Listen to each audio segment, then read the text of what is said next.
Assalamualaikum sahabat ruang belajar, apa kabar semuanya? Semoga sehat selalu. Ketemu lagi dengan saya Eko Prasetyo, selamat datang di channel Ruang Belajar. Menurut sahabat ruang belajar, apa sih masalah terbesar yang dihadapi oleh golongan miskin dari sisi finansial? Pada kesempatan kali ini, kita akan membahas 4 masalah terbesar yang dihadapi oleh orang-orang miskin dari sudut pandang finansial.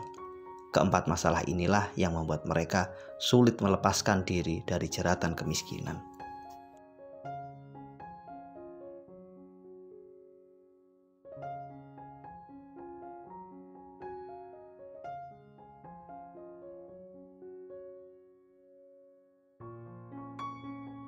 Ketika kemampuan seseorang dalam menghasilkan uang sangatlah rendah, ini sejatinya akan menyajikan satu permasalahan tersendiri. Mereka biasanya akan sulit memenuhi kebutuhan mereka, dan pada akhirnya masalah-masalah baru berikutnya akan muncul. Inilah masalah terbesar yang dihadapi oleh sebagian orang yang berada dalam kondisi finansial yang buruk, yakni kemampuan dalam mengakumulasi penghasilan yang sangat rendah. Kondisi inilah yang akan membuat mereka berada dalam kondisi terlalu sedikit uang. Orang-orang yang memiliki terlalu sedikit uang pasti sangat sulit dalam menjalani kehidupan mereka. Ketika kita telah bekerja, namun kemampuan kita menghasilkan uang dari pekerjaan tersebut sangatlah sedikit, kondisi ini tentu sangat sulit. Kondisi ini membuat kita semakin berada dalam kondisi yang tidak mudah. Oleh karena itu, masalah ini harus benar-benar disadari dan dicari solusinya. Jangan hanya diam, menjalani pekerjaan yang itu-itu saja. Mulailah berjuang untuk menciptakan pekerjaan untuk diri kita sendiri. Apapun itu, mungkin sambil berjualan, atau mungkin mulai berpikir untuk mencari pekerjaan lain, atau kita tetap bertahan dengan pekerjaan yang ada, sambil menyisakan sebagian uang, sebagian waktu kita untuk terus belajar dan mengupgrade kemampuan. Ketika Anda terjebak dalam kondisi yang sangat lama, berada dalam pekerjaan yang memberikan kita terlalu sedikit penghasilan, sehingga membuat kita memiliki terlalu sedikit uang, kondisi inilah sejatinya yang akan membunuh kita.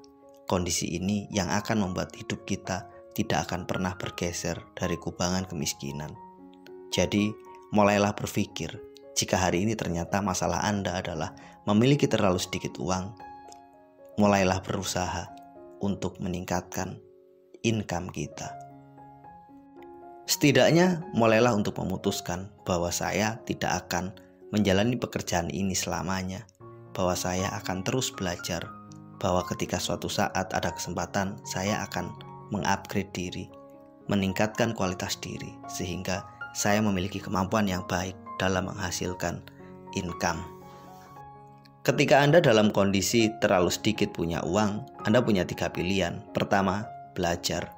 Karena satu-satunya cara untuk meningkatkan kualitas diri adalah dengan terus belajar. Alternatif kedua, Anda mencari pekerjaan lain dengan gaji dan penghasilan yang jauh lebih baik. Atau alternatif ketiga, Anda tetap bertahan pada pekerjaan Anda hari ini sambil terus mencari tambahan penghasilan dari pekerjaan-pekerjaan yang mungkin mampu dan masih bisa kita lakukan. Pada titik akhir, pilihan ada di tangan Anda. Yang jelas, ketika Anda menghadapi kondisi di mana terlalu sedikit punya uang, Anda harus berjuang, harus melakukan sesuatu, jangan berdiam diri.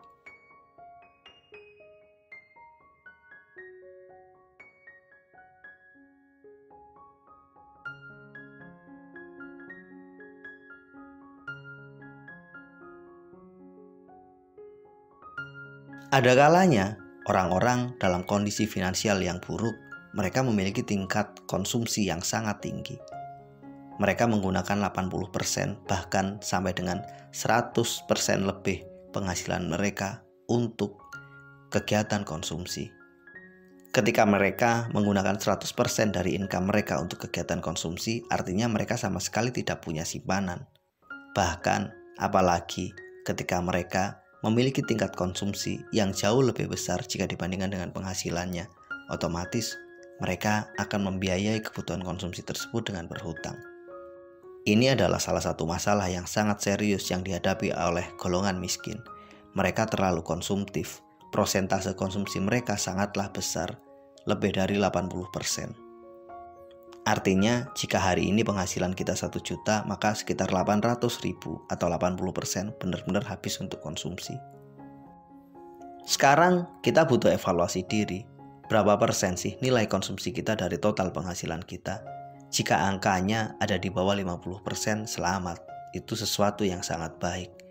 Angka ideal yang menurut saya sangat wajar adalah kita memiliki tingkat konsumsi kurang dari 50%. Itu sesuatu yang sangat bagus.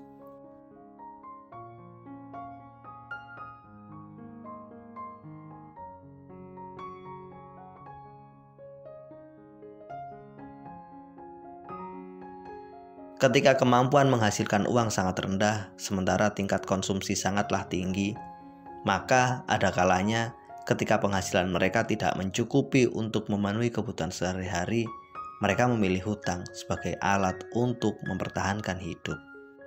Jika orang-orang kaya berhutang untuk mengembangkan bisnisnya, maka ada kalanya orang-orang miskin berhutang untuk sekedar mempertahankan hidupnya. Jika memang berhutang untuk sekedar bertahan hidup, untuk membeli makanan, itu masih hal yang dapat kita kategorikan, dapat dipahami. Mereka harus melakukan itu, kalau tidak mereka akan mati. Namun ada kalanya, golongan miskin ini memiliki perilaku hutang bersifat konsumtif. Membeli barang-barang yang sebenarnya tidaklah terlalu penting, namun mereka membelinya dengan jalan hutang. Inilah salah satu masalah terbesar yang selalu dialami oleh orang-orang miskin.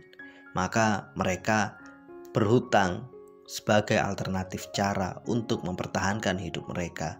Mereka juga berhutang sebagai alternatif cara untuk membeli berbagai hal agar mereka mungkin terlihat kaya. Hutang konsumtif dalam konteks ini menjadi salah satu sumber masalah yang sangat pelik yang akan dialami oleh orang-orang yang dari sisi finansial nggak terlalu baik, konsumsi mereka juga sangatlah tinggi.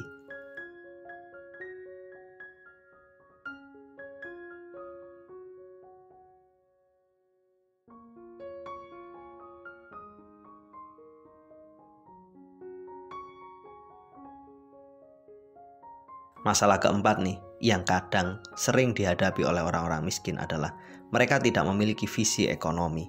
Mungkin mereka bekerja, tapi mereka tidak pernah punya tujuan yang konkret untuk apa sih uang yang mereka dapat ketika mereka telah bekerja. Maka nggak usah heran, walaupun mereka bekerja bertahun-tahun, mungkin bisa jadi gajinya cukuplah baik, tapi tetap saja uang mereka habis karena mereka memang tidak punya visi ekonomi yang sangat konkret. Membangun visi ekonomi itu sesuatu yang sangat penting karena visi ekonomi inilah yang akan menggerakkan dan mengarahkan kita dalam mengelola uang sebagai hasil dari kita menjalani pekerjaan kita masing-masing.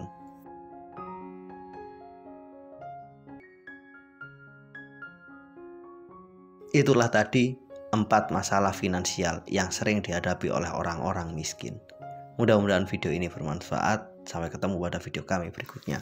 Terima kasih. Assalamualaikum warahmatullahi wabarakatuh.